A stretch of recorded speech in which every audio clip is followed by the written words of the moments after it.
Това са последиците от града.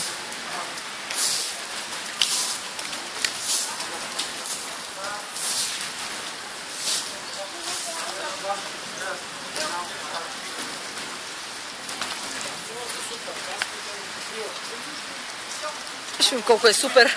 Сега ще видим колко ни е супер каската. Да много покрият, защото това на кола ни прилича. Ето нашата кола. Фар. Ето го фара. Ето цялата е набита, на нищо не прилича, съсипана. Стъклото счупено. И въобще... Моля, и отгоре продължават да падат разни неща.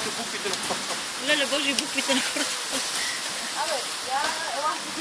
Не е верно как се разхождаме, моли падне нещо.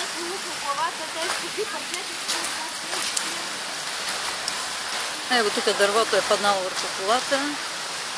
Нататък улицата не може да се ходи. Всичко е поломено и един куп коли са под дърветата е надолу. Колко много още.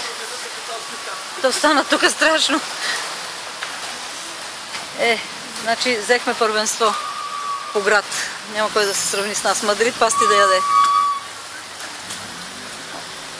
Това е резултатите от нашата... за нашата количка. И огледалото ли е щупило? Ей, дяло да го вземе. Нема що. Добре си ни го е наредило. И сега как ще си ходим? Как се щупило стъкло?